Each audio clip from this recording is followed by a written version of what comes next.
കുടുംബജീവിതത്തിൽ പരസ്പരം മനസ്സിലാക്കൽ ഏറെ പ്രധാനമുള്ളതാണ്. വേദപുസ്തകത്തിൽ ജോസഫിൻ്റെയും മറിയയുടെയും ജീവിതം അതിന് ഉത്തമ ഉദാഹരണമാണ്. മറിയ ജോസഫിന് വിവാഹം നിശ്ചയിച്ചിരുന്ന ഒരു പെൺകുട്ടിയായിരുന്നു.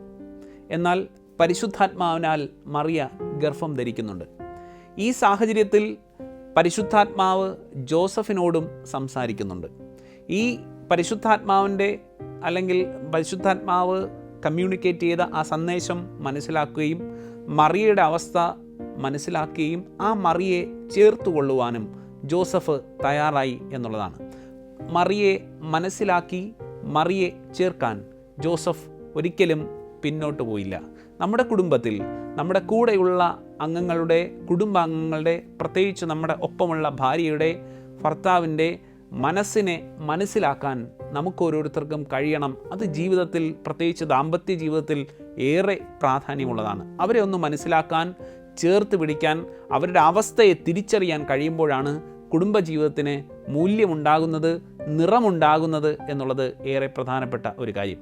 ഞാൻ എൻ്റെ ഒരു അനുഭവം പങ്കുവയ്ക്കാം. ഞാൻ മുമ്പ് ശുശ്രൂഷ ചെയ്യുന്ന ഒരു സഭയിൽ സാധാരണ ആരാധന 8:30 മണിക്കാണ് അവിടെ തുടങ്ങുന്നത്.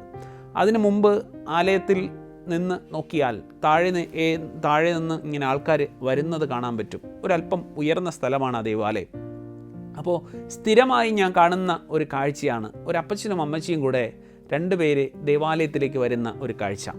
2 പേരും പരസ്പരം ഇങ്ങനെ കയ്യിൽ പിടിച്ചിട്ടുണ്ട്. അവർ പതുക്കെ നടന്നാണ് വരുന്നത്.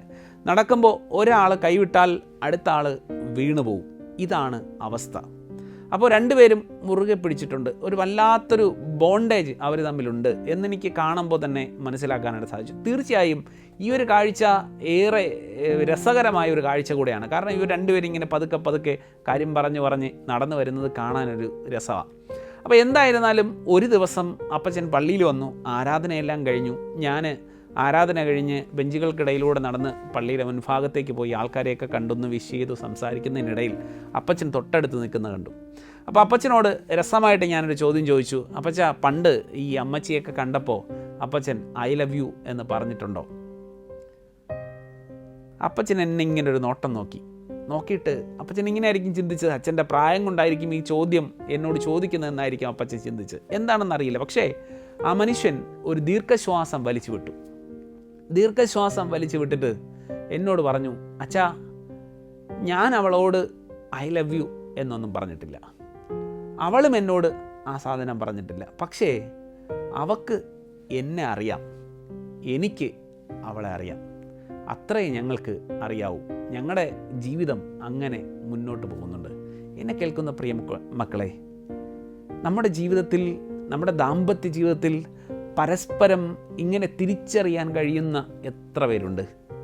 നമ്മുടെ കുറവുകളെ, നമ്മുടെ കൂടെയുള്ളവരുടെ കുറവുകളെ അംഗീകരിച്ചുകൊണ്ട് അതവരുടെ കുറവാണെന്ന് മനസ്സിലാക്കി നമ്മൾ അവരെ ചേർത്ത് പിടിക്കുന്ന എത്ര പേരുണ്ട്? ഇന്ന് കുറ്റങ്ങൾ കണ്ടെത്തി അകലാൻ ചിന്തിക്കുന്ന കാലഘട്ടത്തിൽ ഈ അപ്പച്ചനും അമ്മച്ചിയും തീർച്ചയായും നമ്മുടെ കുടുംബങ്ങൾക്ക് ഒരു വിളക്ക് തന്നെയാണ്, അല്ലെങ്കിൽ ഒരു മാതൃക തന്നെയാണ് എന്ന് ഞാൻ ചിന്തിക്കുകയാണ്. അപ്പച്ചൻ്റെ വാക്കുകൾ ഏറെ പ്രസക്തമാണ്.